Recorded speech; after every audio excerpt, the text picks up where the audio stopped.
Hi! ഞാനേ അവിഹിതവും പിന്നെ എന്താ പറയുന്നത് ഇങ്ങനെ ഈ ഒരു വൃത്തികേടുകളും ഒക്കെയാണ് ഞാൻ അധികം പറയാറുള്ളത്.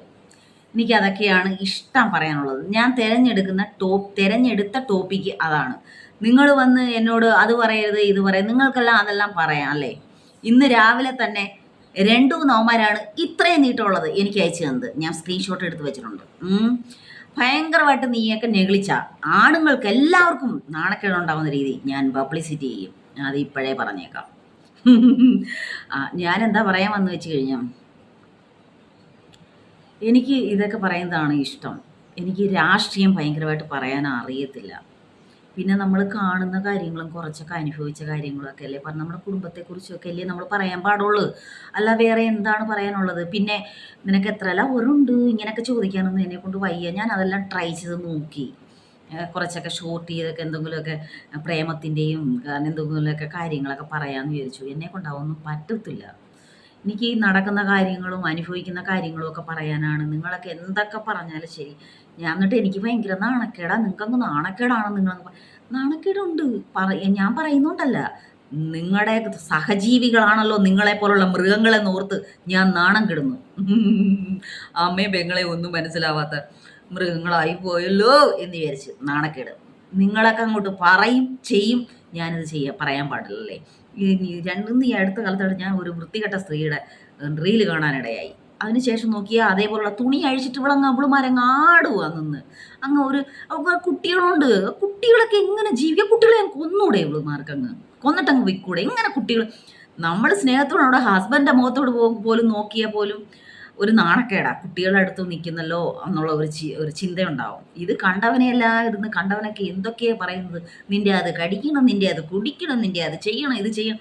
നാണവും മാനവും ഇല്ലയോ ഇതെല്ലാം കേട്ടുകൊണ്ടിരിക്കാം? പണത്തിനായാലും പണമെല്ലാം വന്നു പോവും.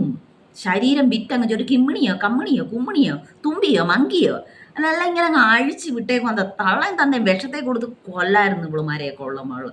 പിന്നെ ഒത്തിരി അവളുമാർ ഇങ്ങനെ അങ്ങ് തുണി അഴിച്ചിട്ടാടും അങ്ങ് ഇരിക്കും. നിങ്ങളെല്ലാം കേസ് കൊടു ഇവളുമാരുടെ പേർക്കെല്ലാം. കുഞ്ഞുങ്ങളെല്ലാം ഇത് കണ്ടിരുന്ന് ഇങ്ങനെ രസിച്ച് ഇവളുമാരുടെ കണ്ടു കഴിഞ്ഞിട്ടും അതാ ഈ അമ്മയും പെങ്ങളെയും തിരിച്ചറിയാൻ വയ്യാത്ത രീതിയിലേക്ക് ഈ ആൺകുട്ടികൾ മാറിപ്പോയത്. പെണ്ണുങ്ങളാണെങ്കിൽ ഒരാളിൽ അടങ്ങാതെ വേറൊരുത്തൻ്റെ കൂടി ഇങ്ങനെ പോയിക്കൊണ്ടിരിക്കുന്നത്. അതുകൊണ്ട് അതൊക്കെ ചെയ്യുക. അല്ലാതെ ഞാനിവിടെ വന്നിരുന്നുകൊണ്ട് ഇതെല്ലാം പറയുമ്പോൾ നിങ്ങൾക്ക് നാണോ മാനവും ഇല്ലയോ ഇപ്പം ഇങ്ങനെ വന്നിരുന്നുകൊണ്ട് അനാവശ്യം പറയാൻ എന്ന് ചോദിക്കരുത്. ഇതാണ് എൻ്റെ ജോലി. ഞാൻ തിരഞ്ഞെടുത്തേക്കുന്ന ഇതാണ്. പാട്ട് പാടുക, കാര്യം പറയുക. എനിക്കറിയാവുന്ന ഇത് മാത്രമേ ഉള്ളൂ. രാഷ്ട്രീയം ബിസിനസ്സോ ഒന്നും എനിക്ക് പറയാൻ അറിയത്തില്ല. അറിയായിരുന്നെങ്കിൽ ഞാൻ ബിസിനസ്സോ രാഷ്ട്രീയമോ സ്റ്റോറികളോ പറയാൻ പോയാനേ. എനിക്ക് പബ്ലിക്കിൽ നടക്കുന്ന അന്നന്ന് നടക്കുന്ന കാര്യങ്ങളുണ്ടല്ലോ, ആ കാര്യത്തെക്കുറിച്ചാണ് ഞാൻ സംസാരിക്കുന്നത്. എന്നെ വന്ന് പച്ചത്തറി എന്തോറും പറഞ്ഞാൽ ഞാൻ അതിൻ്റെ ഡബിൾ പറയും. ഞാനത് പല പ്രാവശ്യം പറഞ്ഞുകൊണ്ട് ഞാൻ പച്ചത്തറി പറയും. ഞാൻ അങ്ങനെ അത്ര ഡീസൻ്റ് ഒന്നും അല്ല. എനിക്ക് നല്ല ബുദ്ധിയുണ്ട്. പിന്നെ ഞാനിവിടെ വന്നിരുന്ന് ഈ കാര്യങ്ങളൊക്കെ പറയുന്നത് ഞാൻ ജീവിതത്തിൽ വിജയിച്ച ആളാണ്. വിജയിച്ച ആളാണ്.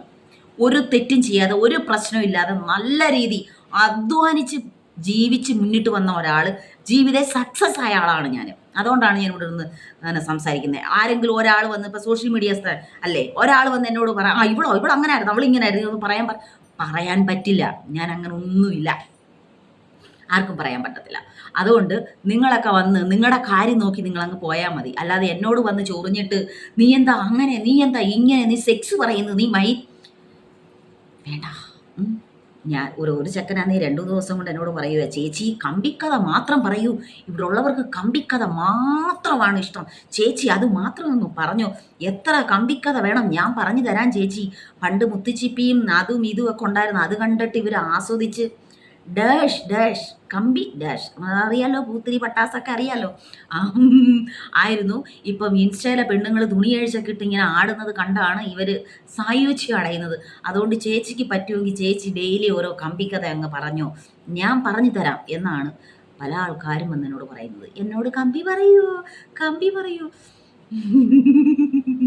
എന്നാണ് പറയുന്നത്. എന്താണ് ഉദ്ദേശിക്കുന്നത് എനിക്ക് നല്ലതായിട്ട് മനസ്സിലായില്ല.